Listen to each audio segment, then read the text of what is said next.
This is the last photo of Eve Wilkowitz, taken just hours before she boarded the fateful midnight train that would lead to her disappearance.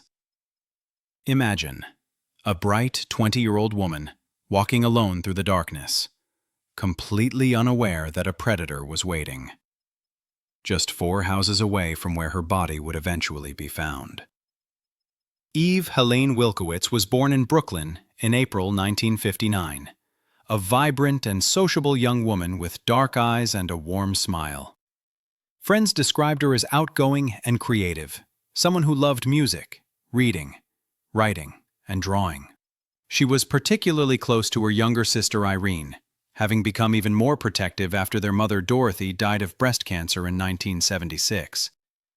At just 17, Eve had faced the devastating loss of her mother, but she persevered, moving forward with determination. By 1980, Eve had carved out a promising path for herself. She'd secured a position as a secretary at Macmillan Publishing in Manhattan, a job she viewed as a stepping stone toward her dream of becoming a social worker. She shared an apartment in Bayshore, Long Island with her boyfriend, and despite the long commute to Manhattan, Eve maintained an optimistic outlook on life. Her coworkers knew her as dedicated and reliable, always with a kind word for everyone she met. On the night of March 22, 1980, Eve finished her shift in Manhattan and met her friend Jack Dempsey. The two had become close at work, sharing dinners and conversations about their future plans. That evening, they spent time together in the city before Jack escorted her to Penn Station. At 12:39 a.m., Eve boarded the Long Island Railroad train bound for Bayshore. She waved goodbye, completely unaware that this ordinary moment would be her last act of normalcy. The train ride itself was uneventful. Eve likely gazed out the window at the passing darkness, perhaps thinking about the weekend ahead, or the book she was currently reading. The late-night train carried various passengers, some returning from nights out, others finishing late shifts. No one reported anything unusual about the young woman sitting quietly with her thoughts. When the train pulled into Bayshore Station, Eve began the familiar 10-minute walk to her apartment. This route, while routine, had recently caused her some anxiety. She had confided in friends that she felt someone had been following her on previous nights. The walk took her past at least one bar, where intoxicated patrons sometimes made unwanted advances or comments. On this particular night, as she passed Central Avenue, something, or someone, interrupted her journey home. That someone was Herbert Rice, a 29-year-old man who lived just 4 houses away from where Eve's body would eventually be found. Recently kicked out by his wife, Rice was staying with his mother. What transpired in those next moments can only be pieced together from forensic evidence. But we know that Rice abducted Eve, taking her to an unknown location where he held her captive. For 3 agonizing days, Eve's boyfriend and sister waited for word. They reported her missing immediately, setting off a search throughout the Bayshore area. Police canvassed neighborhoods, questioned residents, and checked hospitals, but found no trace of the missing woman. Irene, just 17 at the time, faced the terrifying reality that her only remaining immediate family member had vanished. On March 25, 1980, the nightmare intensified. Eve's body was discovered on the lawn of a residence on Center Avenue. She had been raped, strangled, and her belongings, her coat, blouse, shoes, and pocketbook, were missing. Ligature marks on her wrists indicated she had been bound. The medical examiner determined the cause of death as manual strangulation. The vibrant young woman with dreams of helping others was gone, her potential extinguished by an act of inexplicable violence. The investigation that followed was extensive. Police interviewed hundreds of people, including residents along the routes Eve might have taken. Ironically, among those questioned was Rice's mother, who claimed to have noticed nothing unusual in the neighborhood. Without witnesses or obvious suspects, the case gradually cooled. DNA evidence was collected, but the technology of 1980 couldn't identify the perpetrator. And here's the shocking twist few people know. Herbert Rice continued to live in the same neighborhood for years after the murder. He walked the same streets, shopped at the same stores, perhaps even interacted with people who knew Eve. He carried on his life while Eve's family was left with an open wound that wouldn't heal for decades. Rice died of cancer in 1991, taking his dark secret to the grave. Or so he thought. The aftermath of Eve's murder rippled through many lives. Irene, her younger sister, spent the next 42 years living in fear that she too might be targeted. "I've lived these last 42 years afraid all the time that I was going to be killed next," she later admitted. She moved away from Long Island, eventually settling in Rhode Island, but the shadow of her sister's unsolved murder followed her everywhere. What if Eve had taken a different train that night? What if she had called for a ride instead of walking? What if police had identified Rice during their initial canvass? These questions haunted Irene and everyone who knew and loved Eve. The answers will never be known, but they underscore the random cruelty of the crime. In December 2019, nearly 4 decades after Eve's death, Suffolk County authorities decided to try a new approach. They sent DNA from the crime scene to the FBI, who could use genetic genealogy, a technique that wasn't restricted by New York laws at the time. By July 2021, an FBI agent specializing in genetic genealogy found a distant relative of the unknown suspect. And the last name, Rice.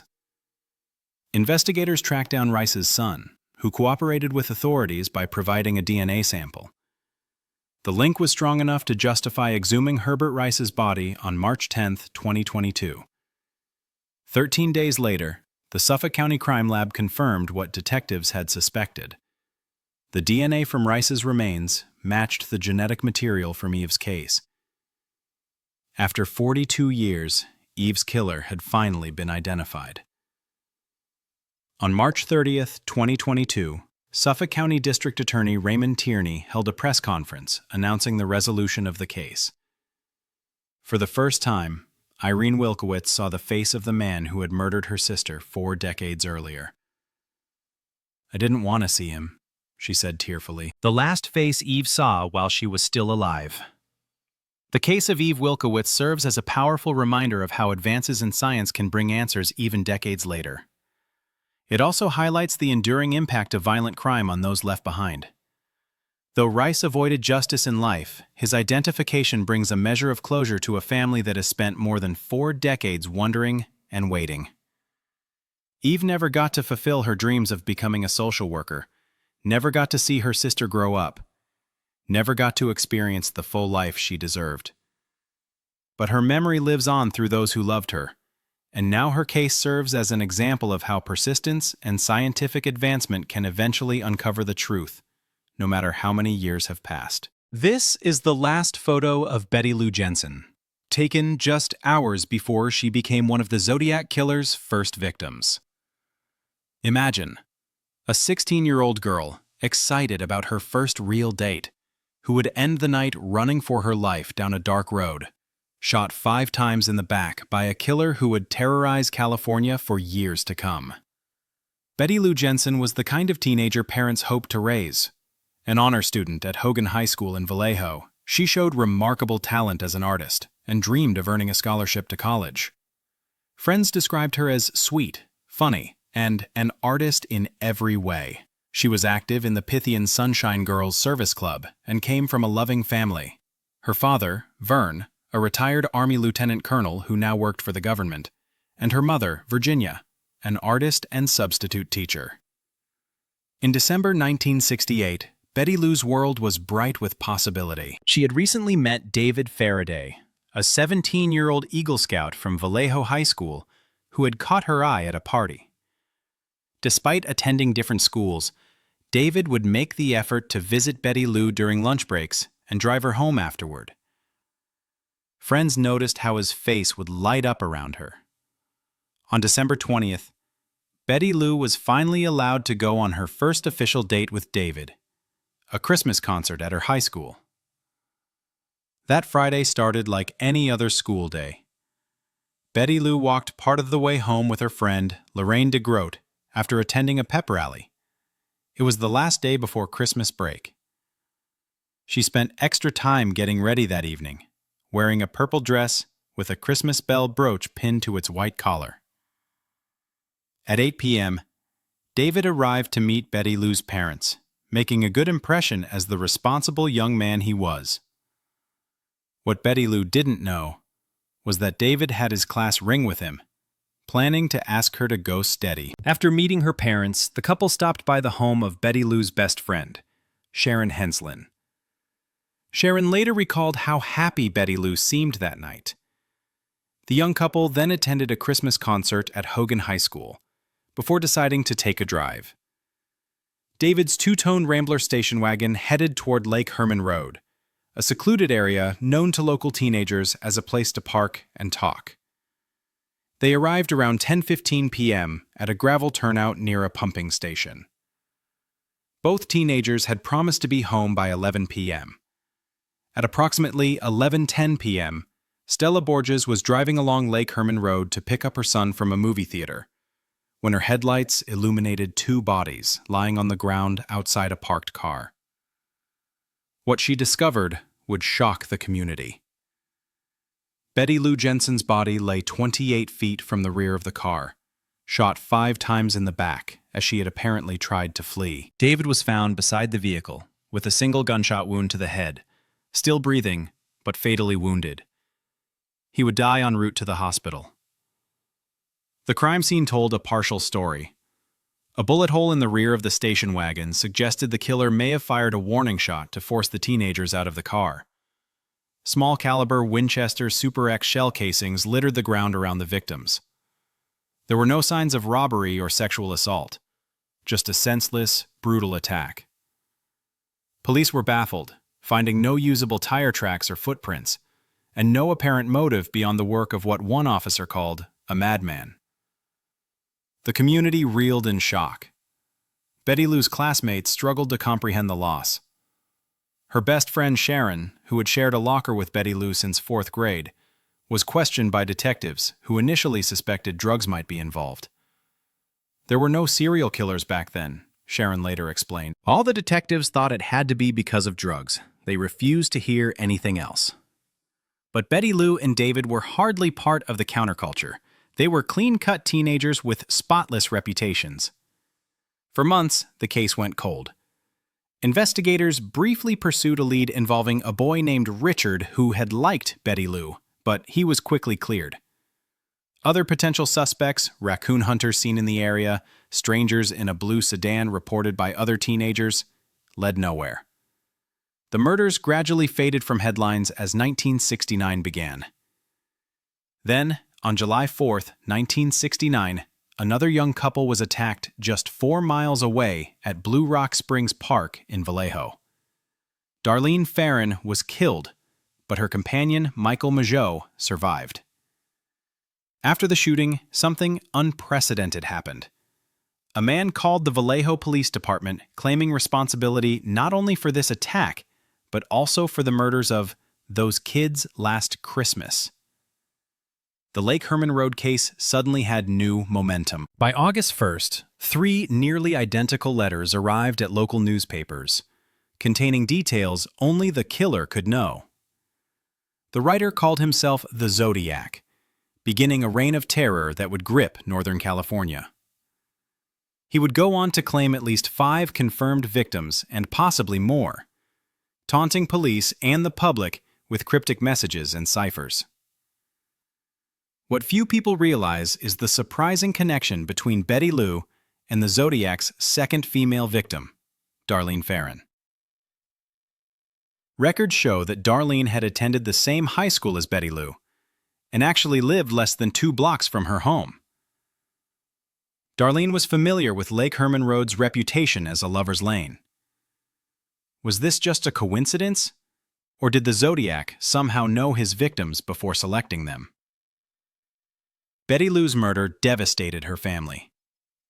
Her mother, Virginia, was particularly traumatized, reportedly speaking about her daughter in the present tense, as if she were still alive. Sharon, Betty Lou's best friend, visited once after the tragedy, but found the experience too painful to repeat. "It ruined Christmas for all of us for life," recalled John Henslin, Sharon's brother. "Every year, every anniversary, we remember that killing all over again."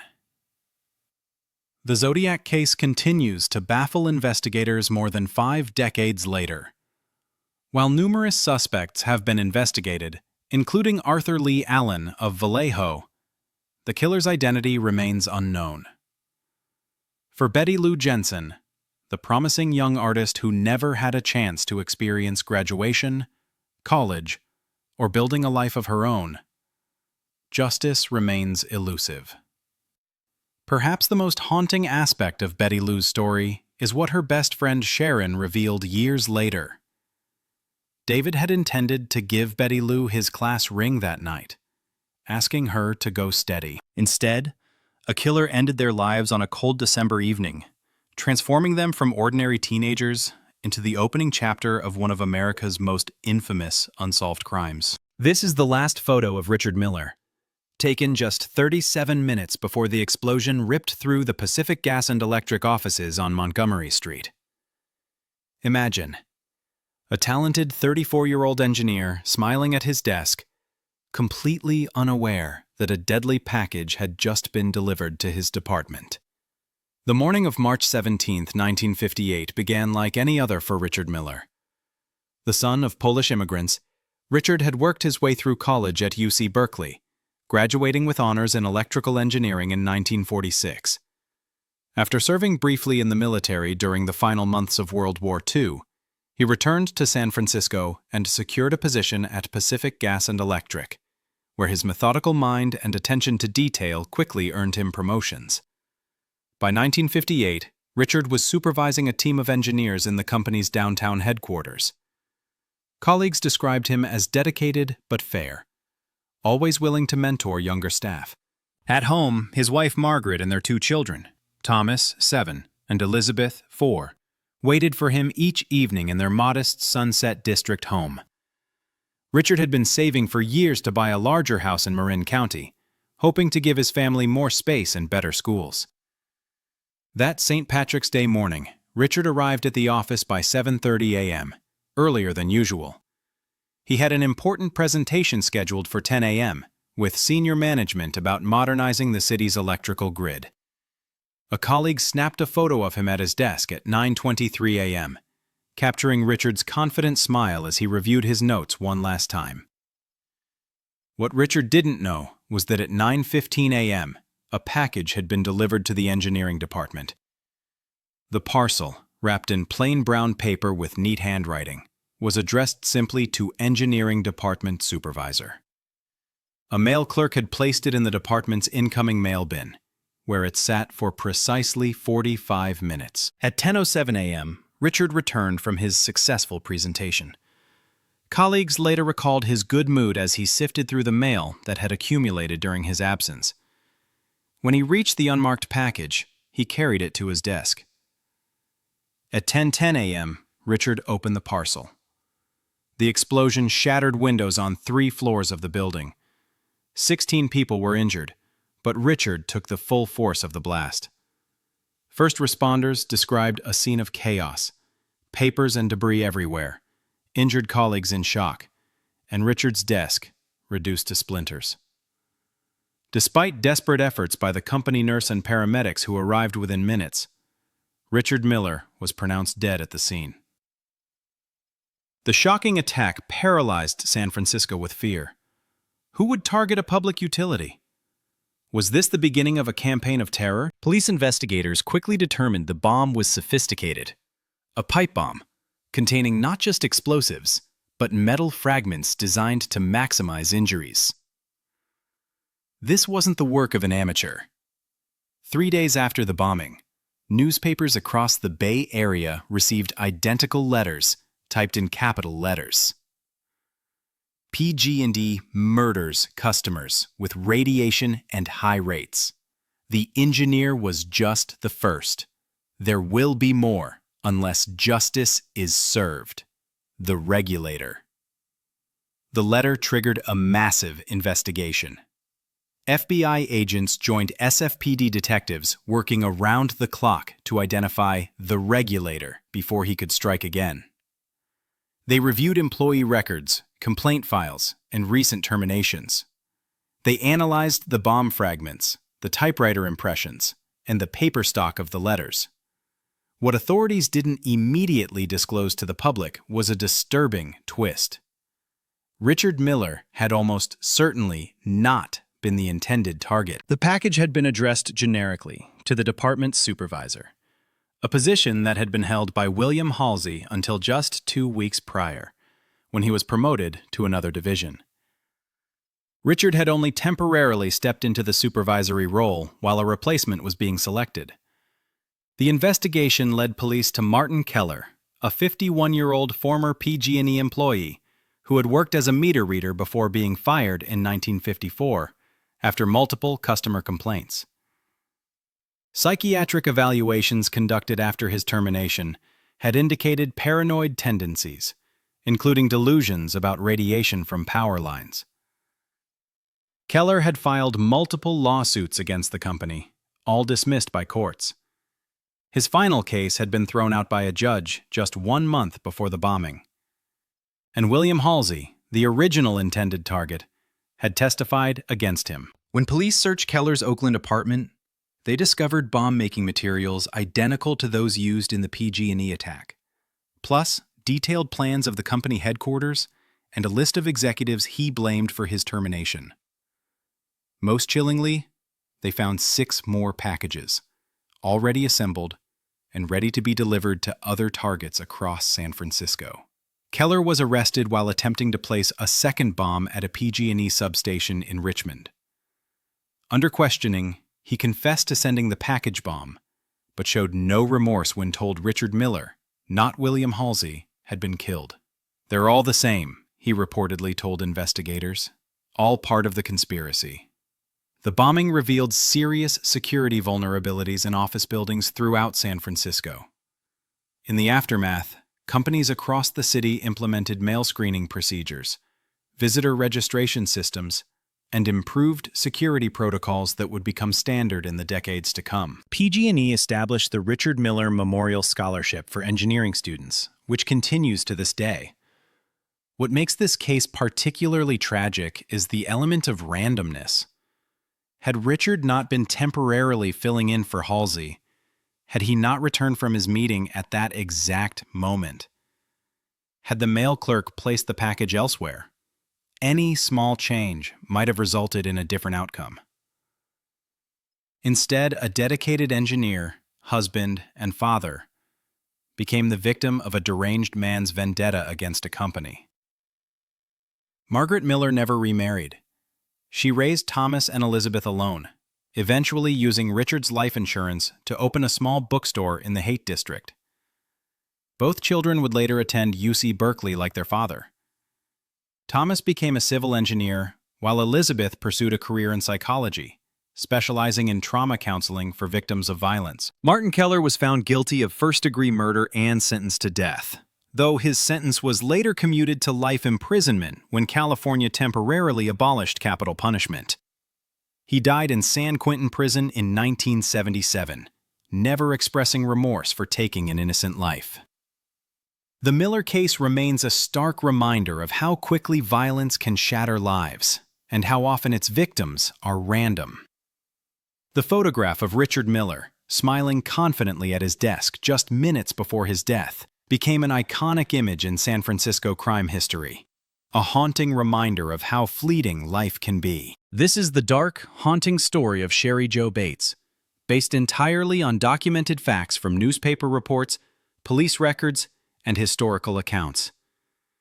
It's the last photo of Cheri Jo Bates, taken just minutes before tragedy struck on that fateful October evening.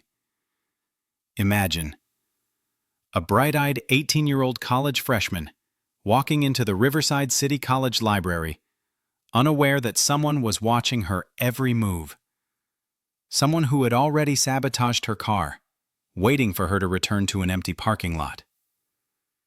Cheri Josephine Bates was born on February 4, 1948, in Omaha, Nebraska, to Joseph and Irene Bates. She was the younger sister of Michael Bates, who was serving in the Navy by 1966. The family moved to Riverside, California in 1957, where her father found work as a machinist at the Corona Naval Ordnance Laboratory. After her parents divorced in 1965, Cheri chose to live with her father at 4195 Via San Jose in Riverside. Cheri was the quintessential all-American girl of the mid-1960s. Petite at 5'3" and 110 pounds, with striking blue eyes and short blonde hair styled in a popular page boy cut. At Ramona High School, she had been a varsity cheerleader and an honor student, described by classmates as sweet and outgoing. Following graduation in 1965, Cheri enrolled at Riverside City College, aspiring to become a flight attendant. She worked part-time at Riverside National Bank, saving money to help pay for her prized possession, a lime green 1960 Volkswagen Beetle. Sunday, October 30th, 1966, began like any other day. Cheri and her father attended morning mass at St. Catherine of Alexandria Catholic Church before sharing breakfast at a local restaurant. Mr. Bates invited his daughter to join him for a beach trip, a regular family activity they enjoyed together. Cheri declined, explaining she needed to work on a research paper about the Electoral College. That afternoon, at approximately 3 p.m. and again at 3:45 p.m., Cheri called her friend Stephanie Gutman, inviting her to study at the college library. Stephanie declined. Shortly before leaving home, Cheri also called a coworker at the bank, asking about a missing term paper bibliography. When told her colleague hadn't seen it, Cheri sighed. Now I'll have to start all over on my note cards. Around 5 p.m., Cheri left a note on the refrigerator for her father. Dad, went to RCC Library. A neighbor spotted her Volkswagen still in the driveway at 4:45 p.m. An eyewitness later reported seeing her driving toward the college around 6 p.m., with what they described as a bronze 1965 or 1966 Oldsmobile following closely behind. Cheri arrived at the library at approximately 6:15 p.m. Multiple sources confirmed her presence there until the normal closing time of 9 p.m. What happened next would shock the peaceful Riverside community to its core. According to later police investigations, someone had tampered with Cheri's Volkswagen while she studied inside the library. The distributor coil and condenser had been removed, disabling the ignition system. When Cheri returned to her car after the library closed, she would have found it impossible to start. Evidence suggests she was approached by someone who offered assistance, perhaps claiming their own vehicle was nearby. A female RCC student later told police she had seen a young man lurking in the shadows near Cheri's car around the time the library closed. She described him as approximately 19 or 20 years old and about 5'11" tall. Two separate witnesses reported hearing brief female screams from the direction of Teresina Drive that evening.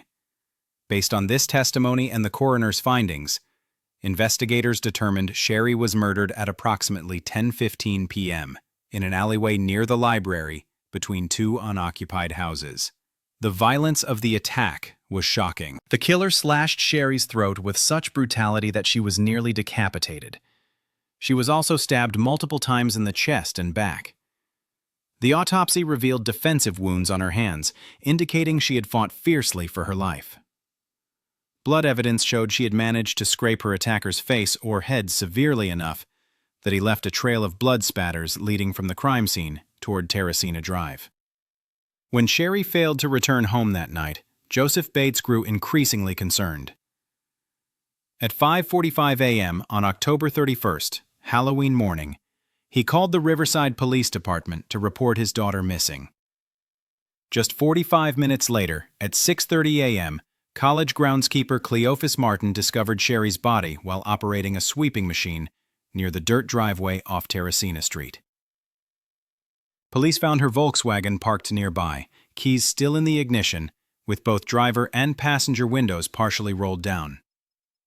Inside were 3 library books and a blue notebook. Forensic examination revealed unidentified greasy fingerprints on the car's left door. A men's Timex watch was found at the crime scene, along with a print from a military boot sized 8'10".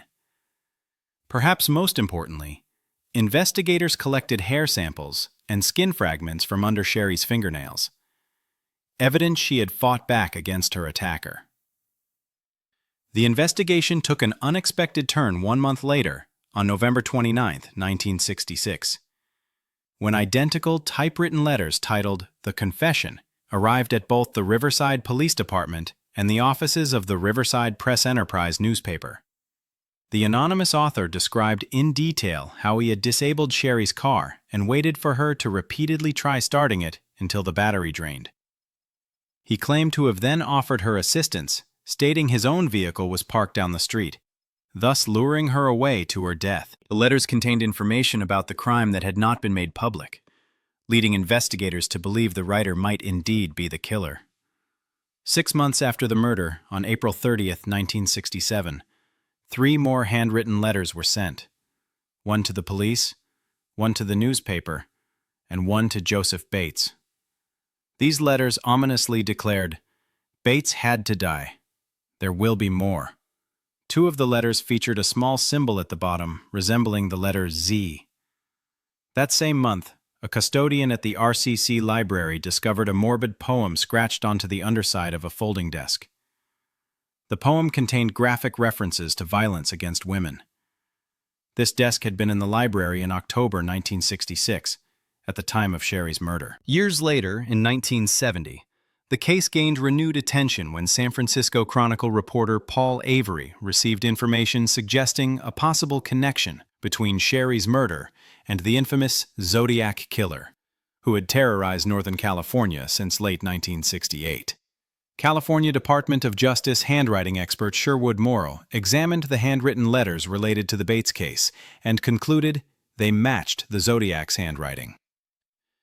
This theory seemed to gain credence in March 1971, when the Zodiac sent a letter to the Los Angeles Times, writing, "I do have to give them credit for stumbling across my Riverside activity, but they are only finding the easy ones. There are a hell of a lot more down there."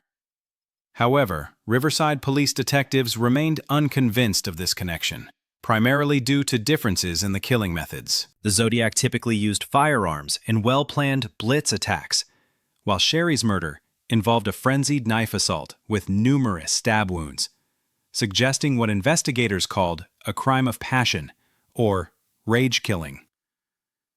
In April 2016, an anonymous letter postmarked from San Bernardino was sent to investigators. The author admitted to writing the handwritten letters from 1967 as a sick joke, and denied being the Zodiac or Cheri's killer. In 2020, FBI forensic analysis of DNA from the stamp on this letter led to the identification of the letter writer, a man who had been a troubled teenager at the time. He confirmed sending the letter, but had no connection to either Cheri's murder or the Zodiac killings.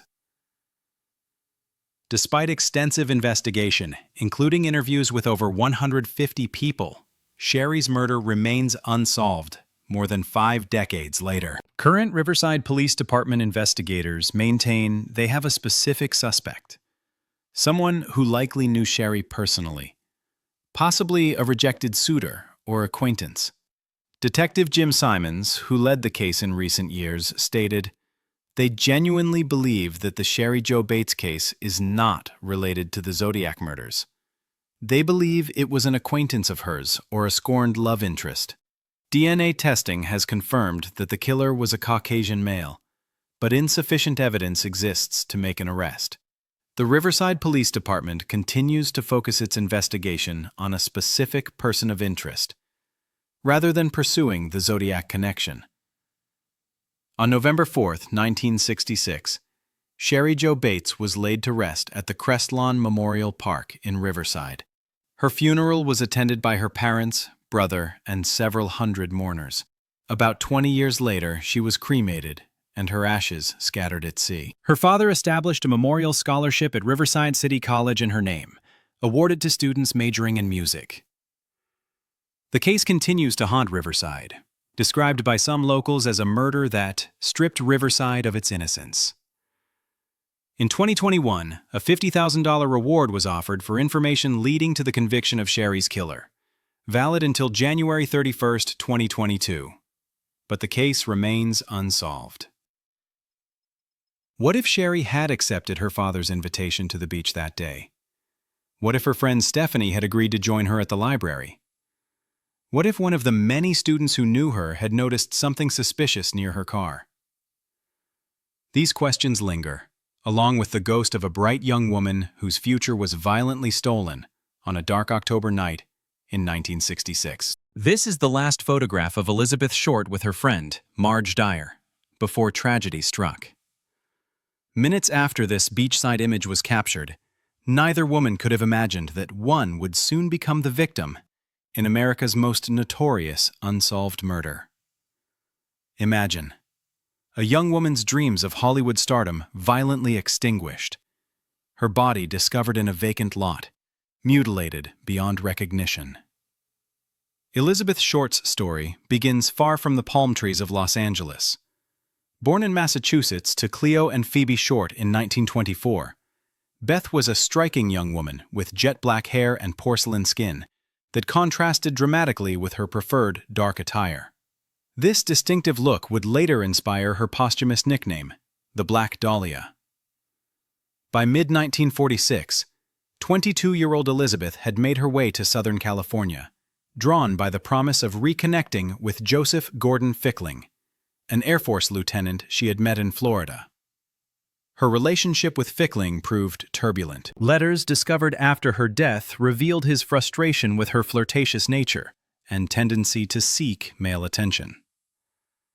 Despite their difficulties, Elizabeth remained in Los Angeles, taking work as a waitress at the Florentine Gardens nightclub on Hollywood Boulevard. Like countless young women before and after her, Elizabeth navigated the edges of Hollywood society, frequenting cocktail lounges and making friends easily. One such friend was Marge Dyer. The two women were captured in a photograph at the beach, smiling carefree into the camera. A moment of innocence, preserved before horror would strike. As summer turned to fall in 1946, Elizabeth continued her pattern of short stays in hotels and borrowed apartments, never establishing a permanent residence. December brought a chance encounter with Robert "Red" Manley, a 25-year-old married salesman who would later become a key figure in the investigation. Despite his marital status, Manley and Elizabeth developed a brief relationship. On January 9, 1947, after spending time in San Diego, Manley drove Elizabeth back to Los Angeles, dropping her off at the Biltmore Hotel downtown.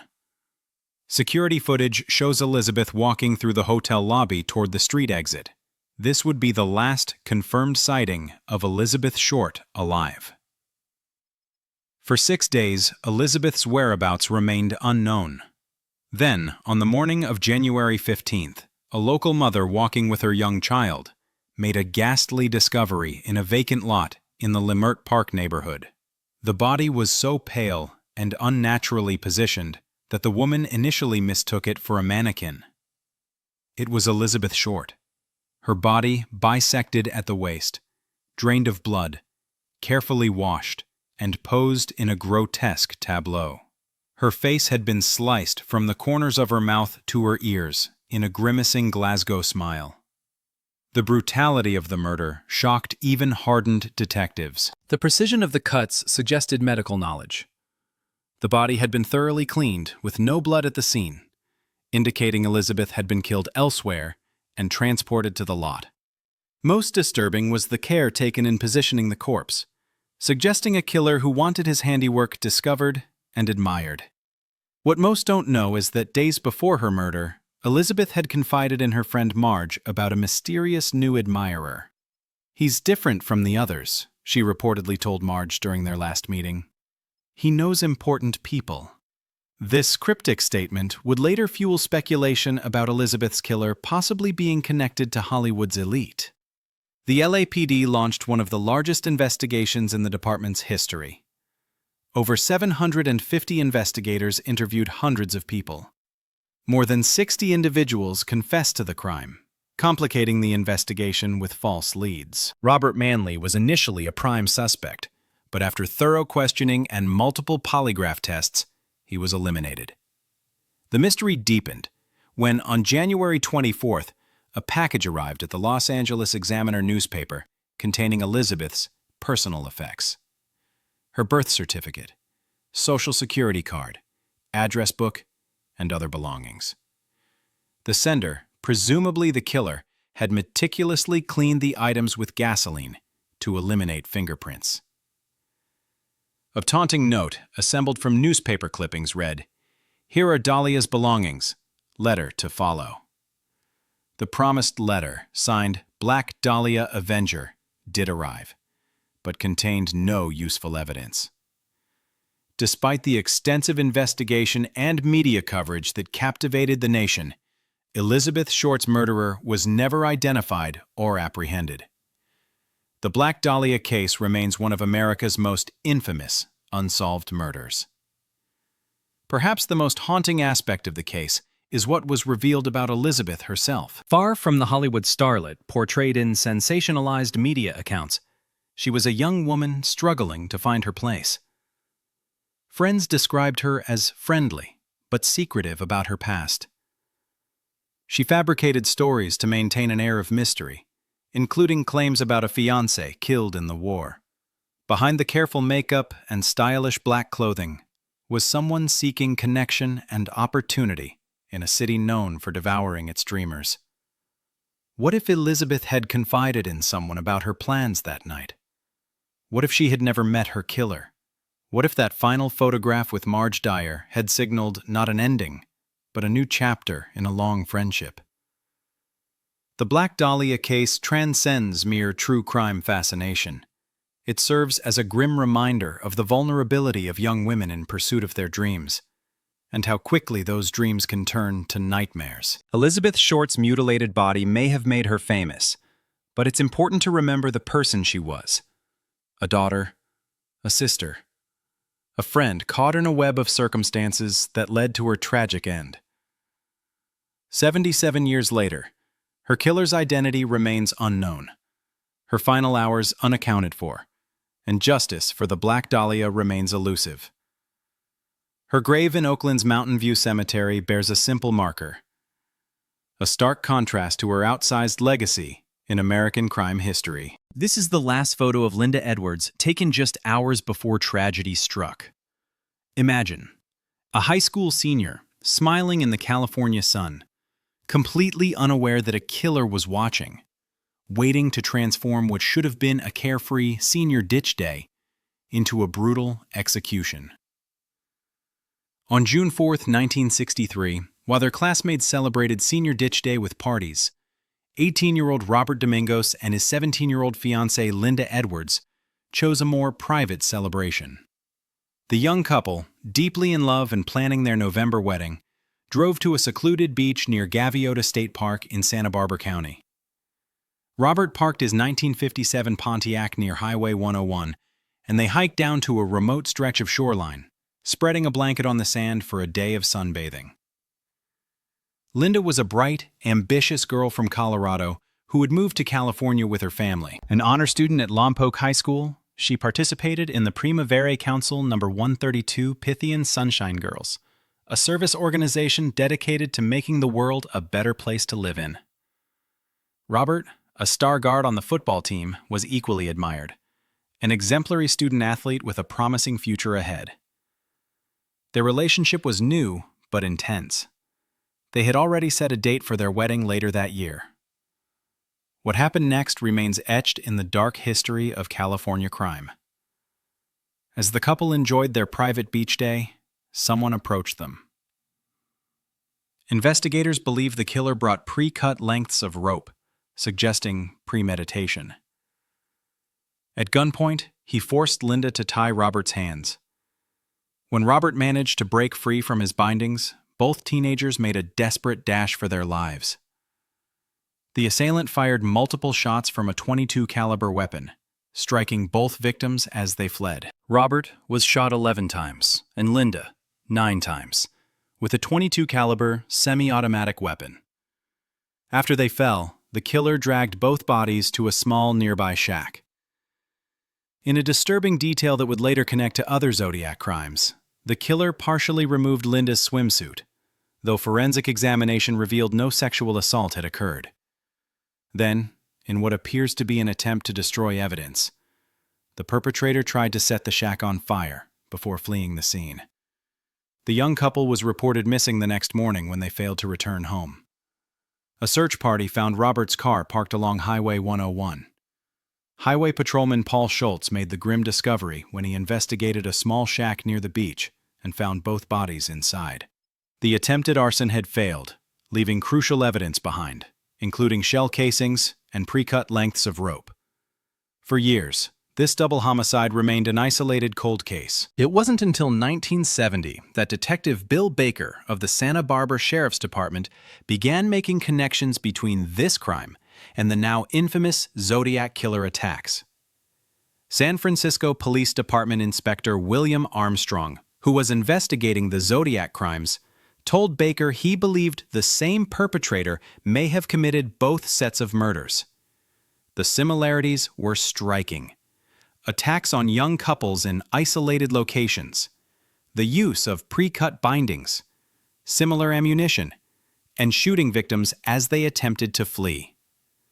The most compelling parallel came in September 1969, when the Zodiac attacked Brian Hartnell and Cecilia Shepard at Lake Berryessa in Napa County.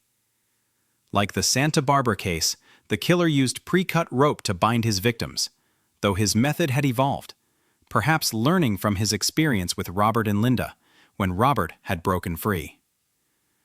At Lake Berryessa, the Zodiac wore a costume and personally tied both victims, not allowing one to bind the other.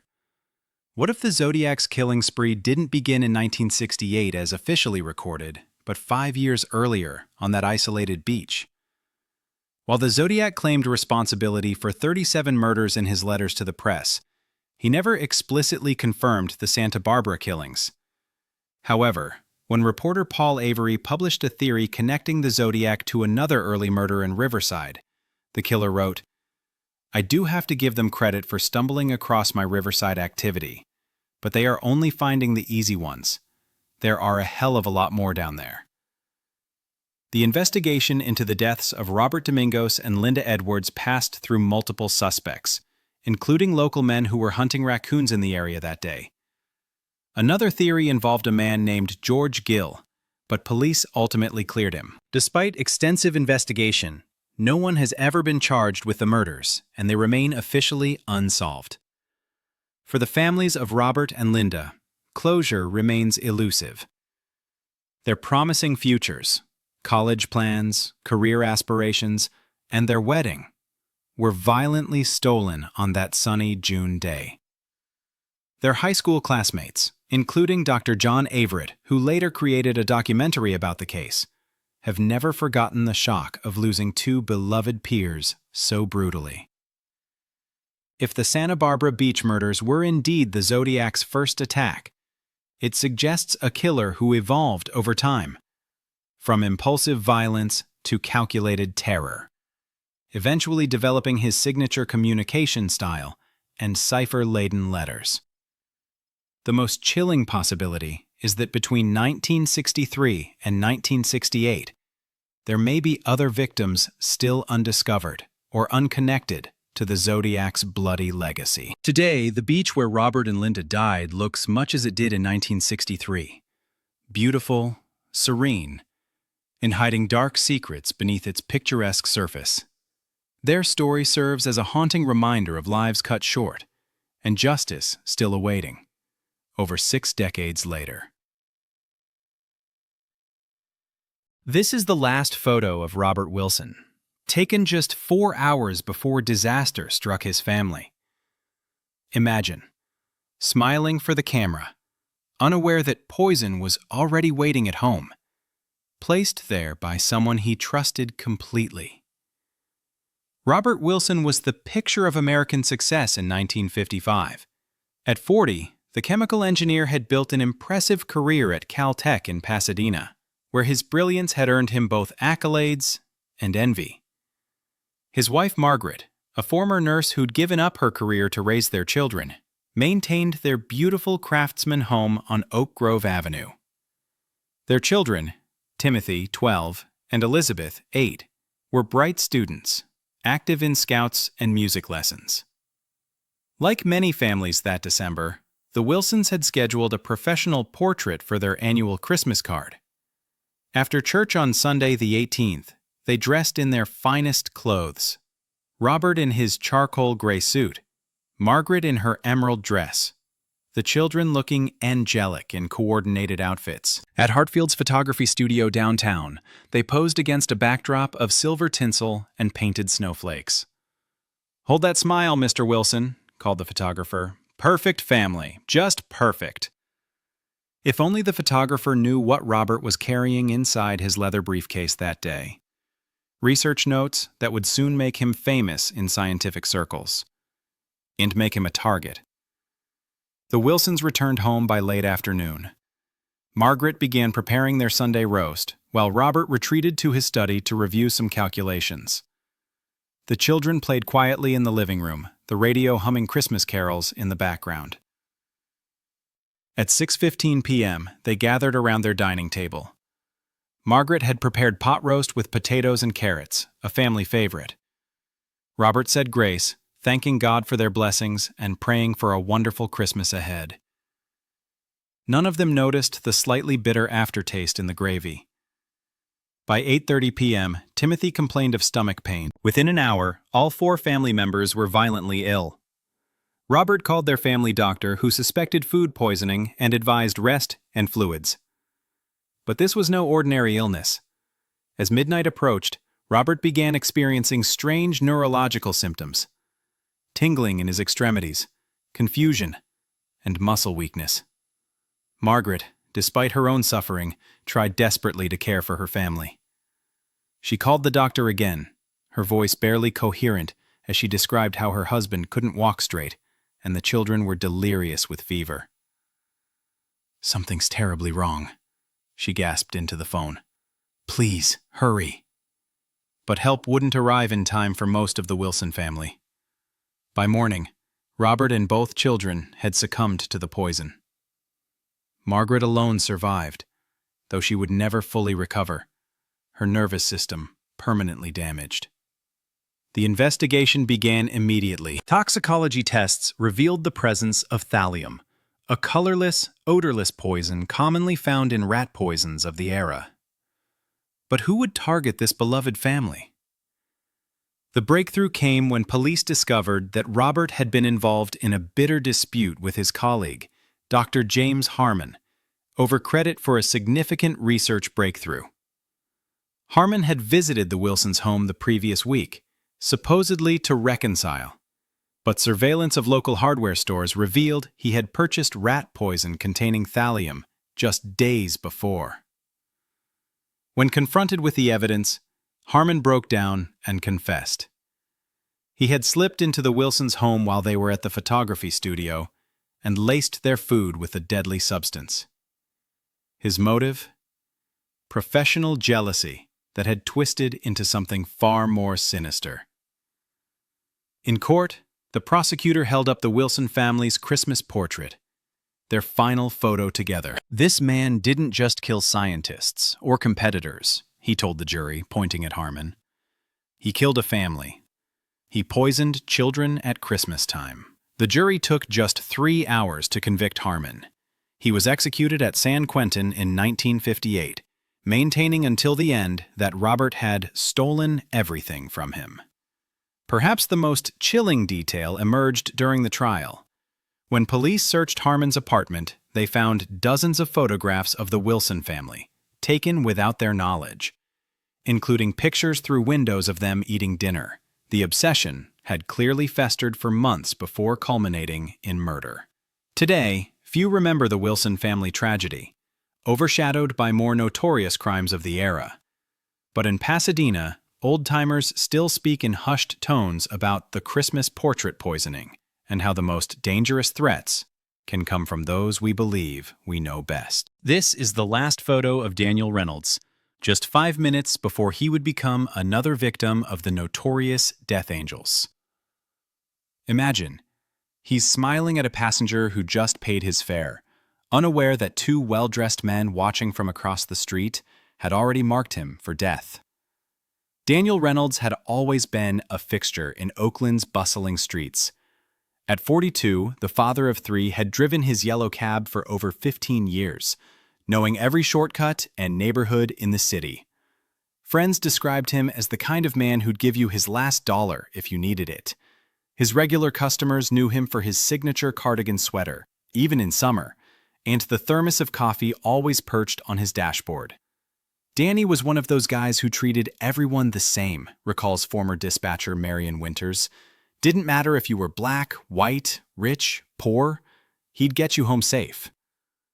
On that fateful Tuesday evening, November 14, 1972, Reynolds had been working since 6 a.m. His wife Sarah had packed his favorite sandwich, turkey and Swiss on rye. Their youngest daughter's birthday was coming up that weekend, and Reynolds had been working extra shifts to buy her the bicycle she'd been begging for since summer. The photo captures Reynolds outside his cab on Telegraph Avenue, having just dropped off a fare near the Oakland Tribune building. The timestamp shows 8:47 p.m. His posture is relaxed, casually leaning against his taxi, sipping from his thermos. The street is quiet for a weeknight, with just a few pedestrians visible in the background.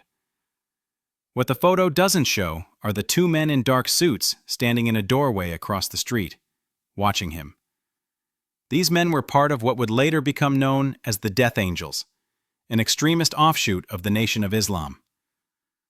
Unlike the better-known Nation of Islam, this fringe group advocated violence against white people, whom they considered devils created by an evil scientist named Yaqub. Members earned their wings, promotion in the organization, by killing a certain number of white people.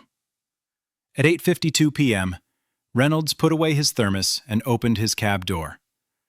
According to witness statements later collected by police, that's when the two men crossed the street. One approached Reynolds directly, asking for a ride. The other circled behind the cab. "I saw them talking, seemed normal at first," said Marcus Johnson, who was closing up his newsstand nearby. "Then I heard popping sounds, like firecrackers. By the time I looked up again, the cab driver was on the ground, and those two men were walking away calmly, like nothing happened." Reynolds had been shot 4 times with a .32 caliber pistol, twice in the back and twice in the head. The killers took nothing, not his wallet containing $87, nor the gold wedding band on his finger. This wasn't about robbery. It was about earning those wings. First responders found Reynolds still clutching his keys. He was pronounced dead at Highland Hospital at 9:23 p.m. His coffee thermos, still warm, rolled under a parked car. The killing might have remained just another unsolved murder in Oakland's violent early 1970s, but it would later be connected to a pattern of killings that spread terror throughout the Bay Area. Between 1970 and 1974, authorities believe the Death Angels may have been responsible for up to 73 murders across California, particularly in San Francisco, Oakland, Sacramento, and Los Angeles. What makes the Reynolds case particularly chilling is that his murder wasn't the result of any personal grievance or conflict. He was killed simply because of his race. A random victim chosen by killers who needed to fulfill their quota. The randomness of the violence created a wave of fear across Oakland. Cab drivers began refusing fares in certain neighborhoods after dark. Some carried weapons, despite company policies forbidding it. The breakthrough in the case wouldn't come until 1974, when Anthony Harris, a man who had worked alongside members of the Death Angels, approached police with information about the killings. His testimony would eventually lead to the conviction of 4 men for a series of related murders in San Francisco. J.C. Simon, Larry Green, Manuel Moore, and Jesse Lee Cooks. While these convictions were primarily for the San Francisco killings, investigators connected the patterns to numerous unsolved murders in Oakland, including Reynolds. The twisted irony of Reynolds' murder? The last fare he picked up before his death was a young black mother and her sick child, whom he had driven to Highland Hospital, the same place where he would take his final breaths just an hour later. According to the woman, who later came forward after seeing Reynolds' photo in the newspaper, he had refused to take her money when she mentioned she'd need it for her child's medicine. Sarah Reynolds received her husband's personal effects 2 days after his murder: his wedding ring, the thermos, and the uneaten half of his sandwich. The bicycle he'd planned to buy remained at the store. The layaway payments never completed. His colleagues at the cab company pooled their money to purchase it for his daughter's birthday. For decades, the Death Angels' campaign of terror remained relatively unknown outside of California, overshadowed in the public consciousness by other notorious killers of the era, like the Zodiac. But in 2007, the case gained renewed attention when Oakland journalist Chauncey Bailey was murdered by members of Your Black Muslim Bakery, with one of the killers later testifying that the bakery's leader had referenced the zebra killings before ordering a similar attack. Today, a small plaque commemorates Daniel Reynolds at the Oakland Taxi Drivers Association headquarters. It reads simply, "For Danny, who got everyone home safe except himself." This is the last photo of Catherine Marlowe, taken just 42 minutes before tragedy struck. Imagine a promising young actress preparing for the scene that would end not just her career, but her life. In early 1949, Catherine Marlowe's star was finally rising in Hollywood. After 3 years of bit parts and uncredited roles, the 25-year-old actress from Davenport, Iowa had secured her first significant supporting role in Imperial Pictures' crime drama Midnight Confession. For Kate, as friends called her, this was the opportunity she'd been waiting for, a chance to showcase her dramatic range in a production with respected director Robert Harmon. That fateful morning of June 18th, Kate arrived at the studio with high hopes. She spent hours in makeup and rehearsal, perfecting her pivotal confrontation scene with leading man Victor Reeves. The scene called for intense emotion. Her character, Marie, would be threatened by Reeves's character, culminating in a dramatic moment where he would grab her silk scarf in an intimidating manner.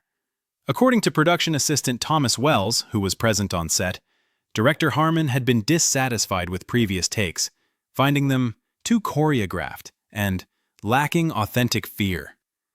Before the final take, Harmon reportedly instructed Reeves to make it look real this time. I want to see genuine terror in her eyes. These words would later haunt everyone involved. As cameras rolled at 3:15 p.m., the scene began with the scripted confrontation. Reeves, following the director's instructions, grabbed Marlowe's scarf with more force than in previous takes. What happened next occurred in mere seconds. The trailing end of the scarf became entangled in a dolly track mechanism as the camera moved, creating sudden tension that pulled the fabric tight around Marlowe's neck. Crew members initially didn't intervene, believing the actress's gasping and struggling were part of her performance. Cinematographer Edward Larson later testified, "Her performance was so convincing, the look of terror so real, that everyone thought she was just giving the performance of her life." Only when Marlowe collapsed did the crew realize something was terribly wrong. Production was immediately halted as set medics rushed to her aid, but their efforts were futile.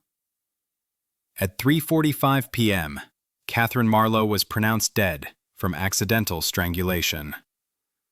The subsequent investigation revealed a series of fatal oversights. The prop department had used a real silk scarf rather than a breakaway fabric designed to tear under pressure.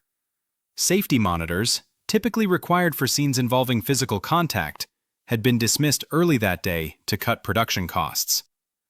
Most damning was the pressure from director Harmon to achieve authenticity at the expense of established safety protocols. In the aftermath, Hollywood was forced to confront the dangers lurking behind its glamorous facade. The Motion Picture Association implemented stringent new safety requirements for all productions. Victor Reeves, though legally cleared of wrongdoing, never recovered from the psychological trauma and left the industry entirely. Robert Harmon, while avoiding criminal charges, found himself unofficially blacklisted, his once promising career effectively over. Perhaps the most tragic aspect of Catherine Marlowe's story lies in what might have been. Preliminary footage from Midnight Confession, reviewed by studio executives, suggested her performance would have been breakthrough work. Instead, her name joined the somber list of talents lost too soon, her potential forever unfulfilled. The silk scarf that took her life now resides in a sealed evidence box in the LAPD archives, a silent reminder that the pursuit of realism in Hollywood sometimes exacts the highest price of all. This is the last photo of Darlene Ferrin, taken just months before her encounter with the Zodiac killer. Imagine a young mother, full of life and dreams, unaware that a shadow was about to fall across her future forever. Darlene Elizabeth Ferrin was born on March 17, 1947, in Los Angeles, California. By 1969, the 22-year-old had already lived quite a life. She had a 1-year-old daughter named Dina, was in her second marriage to Dean Ferrin, and worked as a popular waitress at Terry's restaurant in Vallejo. Those who knew her described Darlene as vibrant and full of energy, a free spirit with a magnetic personality that drew people to her. She was the oldest of 10 siblings, 8 girls and 2 boys, and particularly close to her sisters Pam and Linda. On July 4, 1969, as Americans celebrated Independence Day, Darlene spent the day with family and friends. The summer evening was warm, filled with the sounds of firecrackers and celebration. Her husband Dean, who worked as a cook at Caesar's restaurant, was scheduled for the late shift, so Darlene had arranged for a babysitter to watch little Dina. Around 11:30 p.m., she received a phone call at her home on Virginia Street. By 11:50 p.m., Darlene had picked up her friend Michael Majot from his house. At 19, Michael was a few years younger than Darlene, but the two had become friends through her work at the restaurant. As they drove through Vallejo in Darlene's brown Chevrolet Corvair, they noticed a car following them. Whether out of concern or simply wanting a quiet place to talk, Darlene drove to Blue Rock Springs Park, a popular spot for young couples, located about 2 miles from Lake Herman Road, where just months before, 2 other young people had been murdered. The park was quiet that night, as Darlene pulled into the parking lot and either parked or stalled about 70 feet from the entrance. It was now just past midnight, technically July 5th. The radio played softly in the background. Another car entered the lot and parked about 80 feet to their left. The driver sat there for a moment, then turned off the lights and drove away. Michael later recalled asking Darlene if she knew who it was. She replied, "Oh, never mind," giving no indication of concern. About 5 minutes later, the same car returned, parking about 10 feet behind and to the right of their Corvair. This time the driver got out. The figure approached the passenger side of Darlene's car, carrying what appeared to be a flashlight. Shining the bright light into their eyes, the stranger stood silently by the window. Michael and Darlene may have thought it was a police officer checking on them, as it wasn't uncommon for police to patrol lovers' lanes. As Michael reached for his identification, the figure suddenly raised a 9mm pistol and began firing through the window without a word. The first bullet hit Michael in the face, with subsequent shots striking him in the body. Several of the bullets passed through him and hit Darlene. Despite his injuries, Michael managed to kick himself into the back seat, catching another bullet in his knee in the process. The attacker then focused on Darlene, shooting her in both arms and in the back as she turned away from the gunfire. Satisfied that both victims were incapacitated, the shooter turned and walked calmly back to his car. But then he heard Michael's groans of pain. Realizing his work wasn't finished, the attacker returned to the Corvair and fired 2 more shots into each victim before finally driving away at high speed. The quiet of the night was shattered by the sound of gunshots. Later, 3 teenagers driving through the park discovered the horrific scene and immediately sought help. Police and ambulances arrived quickly, but for Darlene, it was already too late. Officer Richard Hoffman rode with her in the ambulance, but by 12:38 a.m., doctors at Kaiser Foundation Hospital pronounced her dead on arrival. Michael, gravely wounded with shots to his face, neck, chest, and knee, was rushed into surgery. Against all odds, he would survive.